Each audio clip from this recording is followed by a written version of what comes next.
இதே மே 31, 2009 கமலா தாஸ் காலமான தினம். இன்று கமலா தாஸ் என்ற இயற்பெயரை கொண்ட கமலா சுராயா அல்லது மாதவிக்குட்டி மார்ச் 31, 1934 மே 31, 2009 ஆங்கிலம் மற்றும் மலையாளத்திலும் ஏராளமான சிறுகதைகள் மற்றும் கவிதைகளை எழுதியவர்.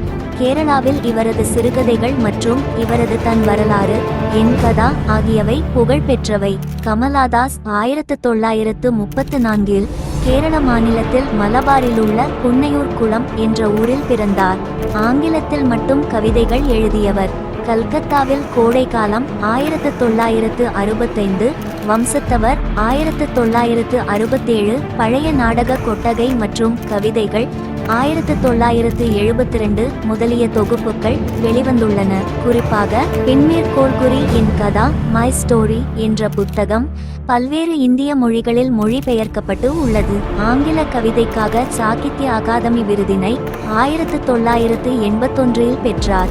மாதவிக்குட்டி என்ற பெயரில் மலையாள சிறுகதைகளையும் எழுதி வந்தவர். கமலாதாஸின் கதைகள் பல சர்ச்சைகளை கிளப்பியவை. காரணம், இந்திய பெண்களின் செக்ஸ் ஆசைகள் குறித்து இவரது கதைகளில் வரும் கதாபாத்திரங்கள் வெளிப்படையாக வெளிப்படுத்தும். இதன் காரணமாக கமலாதாஸ் பெரும் சர்ச்சைக்கு ஆளாகியுள்ளார். இருந்தாலும் தன்னை நோக்கி பாய்ந்த விமர்சனங்களை புறம் தள்ளிவிட்டு புரட்சி படைப்பாளியாகவே கடைசி வரை திகழ்ந்தவர் கமலாதாஸ்.